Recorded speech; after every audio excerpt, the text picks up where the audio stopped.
بسم اللہ الرحمن الرحیم۔ السلام علیکم دوستو، آج بروز جمعہ 27 مارچ 2020 ہے۔ سعودی عرب کی تازہ ترین خبروں کے ساتھ ہم آپ کی خدمت میں حاضر ہیں۔ دوستو، ویڈیو شروع کرنے سے پہلے اگر آپ نے ہمارا چینل سبسکرائب نہیں کیا تو ہمارا چینل ضرور سبسکرائب کیجئے گا اور بیل کا بٹن ضرور دبائیے گا۔ غیر ملکی کارکن کو اب کسی بھی ادارے میں کام کرنے کی اجازت ہے۔ وزارت افرادی قوت و سماجی بہبود نے اعلان کیا ہے کہ غیر ملکی کارکن کسی بھی ادارے میں آن لائن کارروائی کر کے ملازمت کر سکتے ہیں۔ وزارت افرادی قوت و سماجی بہبود نے سعودی عرب میں ایک نظام متعارف کرایا ہے جسے آرات نظام کہا جاتا ہے۔ اس کے تحت ایک تجارتی ادارہ دوسرے تجارتی ادارے کو اپنے کارکن فراہم کر سکتا ہے۔ وزارت افرادی قوت نے موجودہ بحرانی حالات کے پیش نظر نجی کمپنی اور غیر ملکی کارکنان کے مسائل کے لیے کئی حل پیش کیے ہیں۔ جائزوں سے پتہ چلا تھا کہ سعودی لیبر مارکیٹ میں غیر ملکی کارکن ضرورت سے زیادہ ہیں، جبکہ متعدد نجی اداروں کو ان کی خدمت درکار ہیں۔ وزارت نے فریقین کی ضروریات کے پیش نظر آن لائن یعنی کہ اجیر کے تحت کارروائی کر کے ایک تجارتی ادارے کو اپنے کارکن دوسرے تجارتی ادارے کے حوالے کرنے کی اجازت دے دی ہے۔ یہ کارروائی آریتا والے نظام کے تحت ہی ہوگی۔ وزارت افرادی قوت نے توجہ دلائی ہے کہ اس کارروائی کی بدولت متاثرہ تجارتی اداروں پر افرادی قوت حاصل کرنے کے سلسلے میں مالی دباؤ کم ہوگا۔ ضرورت مند ادارے مملکت میں موجود غیر ملکی کارکن کی خدمت سے فائدہ اٹھا سکیں گے۔ وزارت افرادی قوت نے توجہ دلائی ہے کہ آرات نظام کے تحت غیر ملکی کارکن کسی دوسرے ادارے کے حوالے کرنے کی کارروائی آن لائن ہوگی۔ اس کے لیے کسی بھی ادارے کو وزارت کے چکر اب نہیں لگانا پڑیں گے۔ وزارت نے آرات نظام کی شرط میں بھی تخفیف کر دی ہے۔ ماضی میں آرات نظام کی ایک شرط یہ تھی کہ دونوں تجارتی اداروں کا کاروبار ایک جیسا ہوگا، مگر اب یہ شرط بالکل ختم کر دی گئی ہے۔ آرات نظام کی ایک اور شرط بے حد سخت تھی، وہ یہ تھی کہ آریتا ملازمین کے ٹرانسفر کے لیے انتہائی حد مقرر تھی۔ یہ پابندی تھی کہ کوئی بھی ادارہ اپنے ملازمین کی 20% سے زیادہ ملازم حاصل نہیں کر سکتا، مگر اب یہ پابندی بھی ہٹا دی گئی ہے۔ گھر بیٹھے علاج کی سہولت انات ایپ پر۔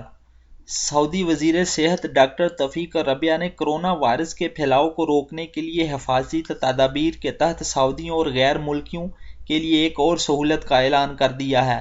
سعودی وزیر صحت ڈاکٹر الربیع نے کہا ہے کہ سعودی شہری اور مقیم غیر ملکی ڈاکٹروں کو ٹیلی فون پر اپنا مرض بتا کر انات ایپلیکیشن کے ذریعے آن لائن نسخہ حاصل کر سکتے ہیں۔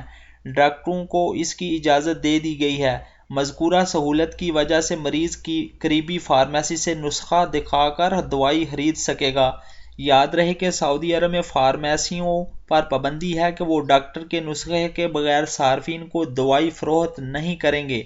موجودہ حالات میں مریضوں کا ڈاکٹروں کے پاس نہ جانا وائرس کے پھیلاؤ کو روکنے میں رکاوٹ بنے گا، اس لیے یہ سہولت دی گئی ہے۔ یاد رہے کہ انات ایپ ایپلیکیشن وزارت صحت اور سعودی ہیلتھ اسپیشلائزیشن کے سرکاری ویب سائٹ ہے۔ مذکورہ ایپ کے ذریعے مملکت میں لائسنس یافتہ ڈاکٹروں کو آن لائن نسخہ جاری کرنے کی سہولت دی گئی ہے۔ اس کی بدولت ڈاکٹروں اور مریضوں کے درمیان ربط و ضبط کی سہولت بھی مل رہی ہے، جبکہ خود ڈاکٹر حضرات اس ویب سائٹ کی مدد سے ایک دوسرے سے اپنے تجربات کا تبادلہ خیال بھی کر رہے ہیں۔ واضح رہے کہ کرونا وائرس کی وجہ سے لوگ معمولی بیماری کا علاج کرانے کے لیے بھی ہسپتال جانے سے بہت زیادہ پریشان ہیں۔ بعض لوگوں کا کہنا ہے کہ ہسپتال میں ہر طرح کا مریض آتا ہے، ہمیں نہیں معلوم کہ کون سا شخص وائرس کا حامل ہے، اس لیے احتیاط کے طور پر آن لائن نسخے کی سہولت ہمیں کافی زیادہ بہتر لگی ہے۔ میری وجہ سے کسی اور کو وائرس ہوا تو میں زندگی بھر دکھی رہوں گا۔ ایک طرف نئے کرونا وائرس سے متاثرہ لوگ مرض کے درد و عالم میں مبتلا ہیں تو دوسری جانب متاثرین کا علاج کرنے والے ڈاکٹر خدمت پر مامور نرسیں بہت بڑی آزمائش میں ہیں۔ طبی عملہ متاثرین سے ملنے جلنے کے باعث اپنے ماں باپ، بیوی اور بچوں سے ملنے تک سے محروم ہو گیا ہے۔ ایئرپورٹ کلینک کے ڈائریکٹر ڈاکٹر محمد فلبان نے اپنی آپ بیتی سناتے ہوئے کہا ہے کہ پہلے دن جب میں کلینک سے گھر واپس ہوا اور معمول کے مطابق میرا بچہ مجھ سے ملنے کے لیے دوڑا اور میں اسے اپنی آغوش میں لینے کے لیے آگے بڑھا تو اچانک انجانی طاقت نے مجھے آگے بڑھنے سے روک دیا۔ میری آنکھیں بھیگ گئیں اور بڑی مشکل سے میں نے خود کو کنٹرول کر کے بچے کو گھر کے اندر بھیج دیا۔ ڈاکٹر محمد فلبین نے بتایا ہے کہ یہ صورتحال ان کے ساتھ ہی نہیں ہے بلکہ ان تمام ڈاکٹروں، نرسوں اور معاون طبی عملے کے ساتھ ہر روز پیش آ رہی ہیں جو کہ کورونا کے مریضوں کے علاج میں لگے ہوئے ہیں۔ ڈاکٹر فلبین نے بتایا ہے کہ میں نے خود کو اپنے بیوی بچوں اور ماں باپ سے الگ تھلگ کر لیا ہے۔ میں نے والدین سے بڑے ادب سے گزارش کی ہے کہ ملنے جلنے کا سلسلہ بحران کے خاتمے تک ملتوی کر دیا جائے۔ مجھے ڈر ہے کہ خدا نخواستہ وائرس آپ میں سے کسی کو نہ لگ جائے۔ اگر میری وجہ سے میرے کسی پیارے کو وائرس لگا تو میں زندگی بھر دکھی رہوں گا۔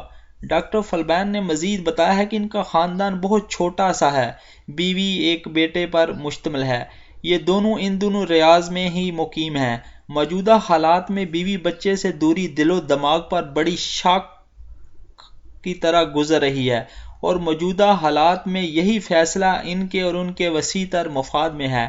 ڈاکٹر فلبین نے یہ بھی مزید بتایا ہے کہ میں الگ رہ رہا ہوں۔ میری والدہ کھانا تیار کر کے پولیتھین میں رکھ کر میرے گھر کے دروازے پر رکھ کر چلی جاتی ہے۔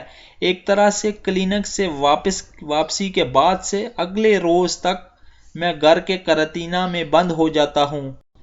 سعودی عرب کے فرمانروا شاہ سلمان بن عبدالعزیز نے کہا ہے کہ کرونا وائرس کے انسداد کے لیے سخت اور ہر سطح پر حفاظتی اقدامات اختیار کرنے کی ضرورت ہے۔ وہ جمعرات کو سعودی عرب کی سربراہی میں منعقد ہونے والی G20 کانفرنس کے آن لائن اجلاس سے خطاب کر رہے تھے۔ شاہ سلمان نے کہا ہے کہ اس وبا کی وجہ سے دنیا کے بیشتر شہریوں کو تکلیف کا سامنا ہے۔ انہوں نے کہا ہے کہ یہ انسانی بحران ہے جس کی روک تھام کے لیے بین الاقوامی کوششوں کی بہت زیادہ ضرورت ہے۔ دوستو، میری ویڈیو اگر پسند آئے تو اپنی رائے کا ضرور اظہار کیجیے گا اور میرے چینل کو ضرور سبسکرائب کیجیے گا۔ شکریہ۔ السلام علیکم ورحمۃ اللہ وبرکاتہ۔ فی امان اللہ۔